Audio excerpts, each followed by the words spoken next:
Creation of creation, Life's Akashic Records. Okay, let's see what happens when I press the button, shall we? There you go. Lovely me. 9 years old. October the 31st, 1972.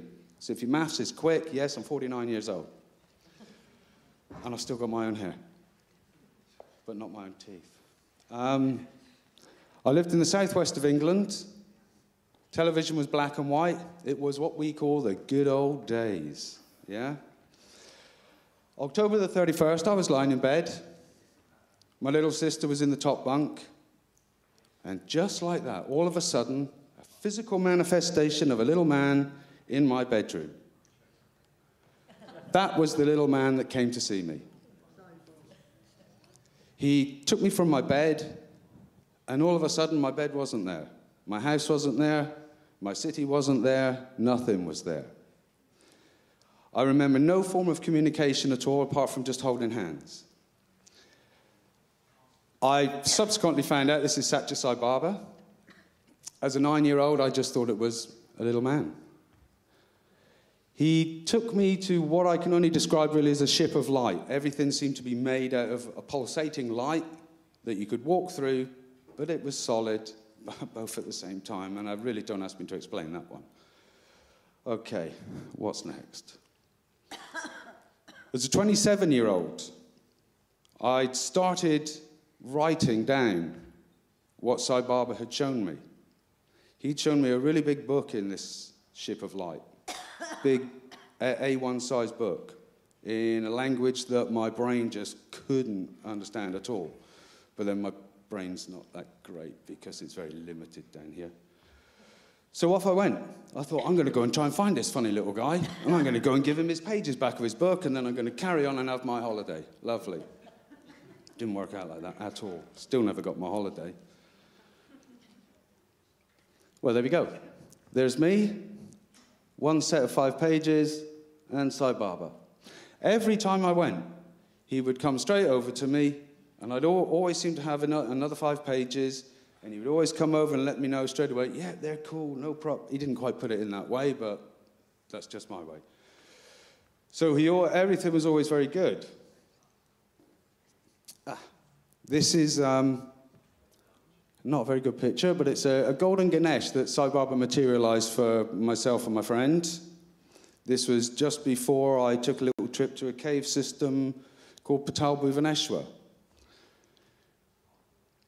Okay, on the way to Patal Bhuvaneshwar, any of you been to India?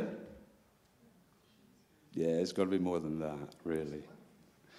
Okay, this is a place called Jageshwar.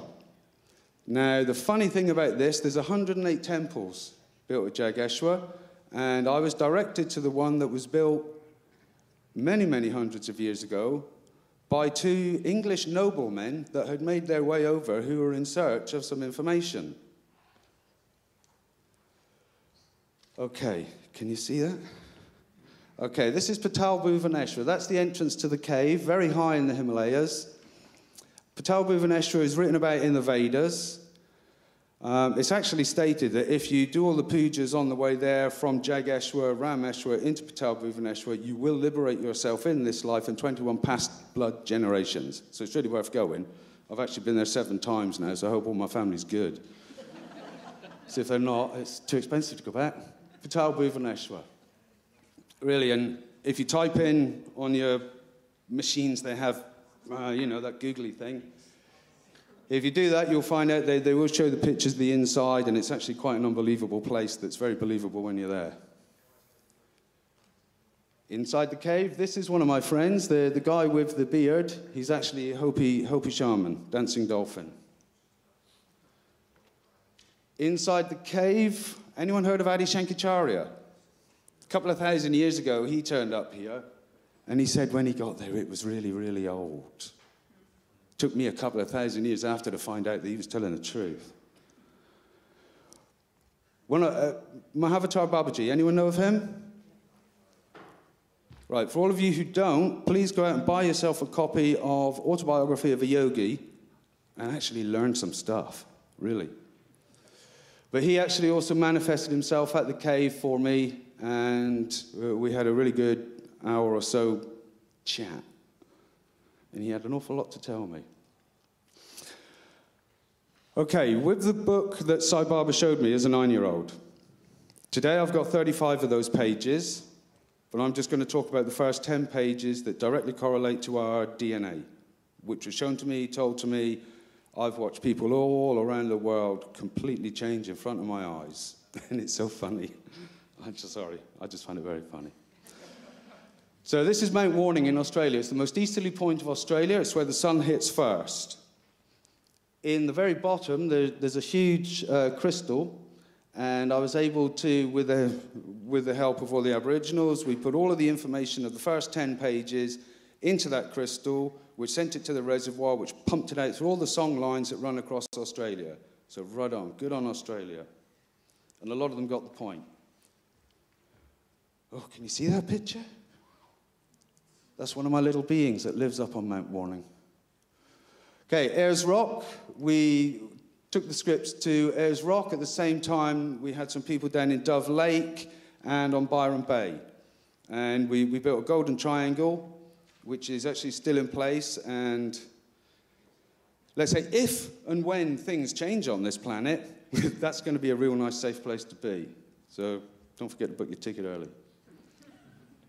Okay, this must be, what does that say up there? Can you read it? Oh, I don't want to fall over. Let me have a look from behind. That is Dove Lake. Oh, I can see it from here. It looks great. What am I doing standing there? Okay, Dove Lake in Tasmania.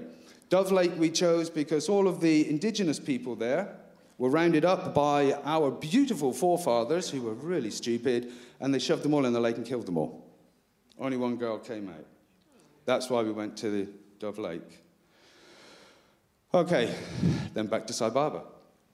Another few pages. I wrote another 5 pages when I was on Mount Warning. They've all been back to Baba. Any of you guys been to see Sai Baba? Couple. Do be prepared to go back in a little while because Prem Baba's going to be there. Mount Shasta, California. This is where I went. I was taken by the Hopi shaman. We did an awful lot of work in this place with the manuscripts. Off to Chichen Itza. Oh, Table Flat Top Mountain. This is where I was, oh, I don't know how to put this nicely. This is where I was initiated by the Hopi shaman, and it was mind-blowing, really mind-blowing. And again, once again, the scripts, you just felt them all working. Off to Ireland. They've been to Ireland, we've done a lot of work there, into Sweden. Now, while in Sweden, I was pushed to build an ascension chamber. This is one of the only photographs I've got presently of the ascension chamber. The lady whose house it was, when she sold the house, the people that bought the house told her that she must keep it. They had to buy it in the house. This has been encoded with all of the 10 scripts, plus an awful lot more. And every single person that went into that room, sat in that room, went into their center, off they went. We don't need the physical body. The physical body is just a little toy for down here. Yeah? This is the vehicle. This is the engine. Driver can come and go as he chooses. Yeah? Don't get caught up with the fact that you're just in a car. Okay, then on to Serbia. Serbia, as we probably know, has had a real hard time. And luckily, when I went and took the scripts there, we bumped into a gentleman, Vladimir Labat. Again, if none of you have ever heard of this gentleman, do type him in. The music this man is coming out with is absolutely phenomenal, really phenomenal. And it complemented the scripts very well indeed. Again, this is Fruška Gora in Serbia. This is where Vladimir Labat lives. I'm really sorry if I'm kind of going really fast, but in a minute I'm going to show you the first 10 scripts. So I want that time really for you. Blah, blah, blah doesn't really mean too much.